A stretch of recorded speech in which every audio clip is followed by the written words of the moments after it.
بالله من الشيطان الرجيم بسم الله الرحمن الرحيم يا أيها الذين آمنوا قوا أنفسكم وأهليكم نارا.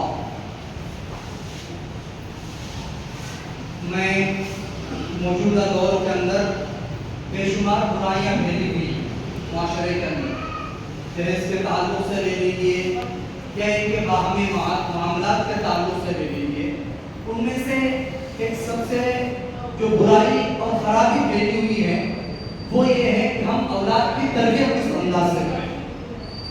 تو موجودہ دور میں اولاد کی تربیت ایک چیلنج بن کر رہ گیا ہے. اولاد اللہ تبارک و تعالیٰ کی طرف سے ایک بیش قیمت نعمت ہے. اللہ تبارک و تعالیٰ کی طرف سے ایک انمول موتی ہے.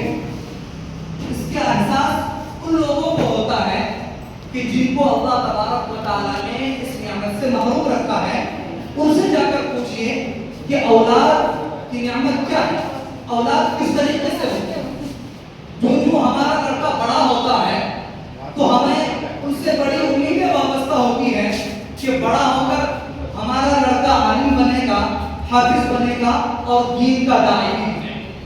یہ تمام چیزیں وابستہ ہوتی ہیں. ہر انسان کے اندر یہ چاہت ہوتی ہے کہ میں کچھ ہوں یا نہ ہوں لیکن میرا لڑکا مجھ سے قدم آگے بڑھ جائے. ہر آدمی کی یہ خواہش ہوتی ہے. اس لیے موجودہ دور میں اولاد کی تربیت نہایت ہی ضروری ہے.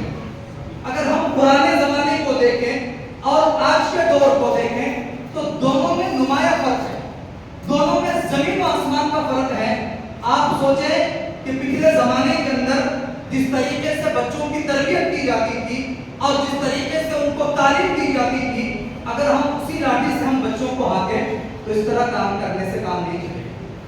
کیونکہ پرانی روایتیں ناپید ہو چکی ہیں. پچھلے زمانے میں کیا تھا کہ باپ کے سامنے کھڑے ہونے میں بچہ کانپتا تھا، اونچی آواز سے بات کرنے سے بچہ کتراتا تھا، ان کے سامنے میں ٹھہرنے میں کپکپاہٹ ہو جاتی تھی. لیکن آج بے شمار ڈگریاں حاصل کرنے کے باوجود بھی باپ کے سامنے جو ہے آنکھ میں آنکھ ڈال کر باتیں کرتے ہیں. تو وجہ کیا ہے کہ ہم بچوں کو تعلیم کے سلسلے میں تو ہم لوگ بہت کوشاں رہتے ہیں، بہت کوششیں کرتے ہیں اور کئی لاکھ کئی کروڑ خرچ کر دیتے ہیں. لیکن تربیت جو زندگی کا ایک اہم پارٹ ہے، جو زندگی کا ایک اہم حصہ ہے، اس پر ہم غور نہیں کرتے. بلکہ آپ یوں سمجھیے کہ جس طریقے سے تعلیم دینی ضروری ہے اسی طریقے سے بچوں کی تربیت بھی ضروری ہے. تو گویا کہ تربیت اور تعلیم ایک دوسرے کے لیے لازم ملزوم ہے. بلکہ اگر میں یہ بات کہوں تو بلکہ بھیجا نہیں بلکہ بچا ہوگا کہ تعلیم سے زیادہ تربیت کا وجہ ہے. کیونکہ تربیت سکھاتی ہے جینے کا ہنر، تہذیب سکھاتی ہے جینے کا ہنر، ورنہ تعلیم سے جاہل کی جہالت نہیں جاتی. ابلیس کتنا بڑا عالم تھا، کتنا بڑا نیک عبادت گزار اللہ کا بندہ تھا نا، لیکن اللہ تبارک و تعالیٰ ایک بات نہیں مانی جس کی وجہ سے اللہ تبارک و تعالیٰ نے اس کو اپنے دربار سے بھگا دیا کہ کوئی ضرورت نہیں تمہاری. اس سے پتہ یہ چلتا ہے کہ تربیت دینا بچوں کو نہایت امپورٹنٹ ہے. جدید ریسرچ کے مطابق موجودہ زمانے کے اندر بچوں کی تربیت کا وقت جو ہے وہ ابتدائی آفرینش یعنی پیدا ہونے سے لے کر 8 سال تک کی عمر کا درمیان، اس درمیان کے اندر آپ اس کو جو بھی بنانا چاہے آپ بنا سکتے ہیں. جو بھی بنانا چاہے آپ اس کو بآسانی بنا سکتے ہیں.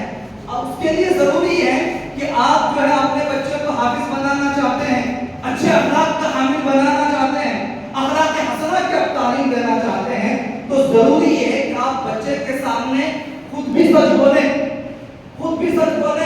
اور اس طریقے سے خود نماز پڑھیں. تو آپ کو دیکھ کر آپ کا بچہ بھی اچھا عالم بنے گا، اچھا حافظ بنے گا.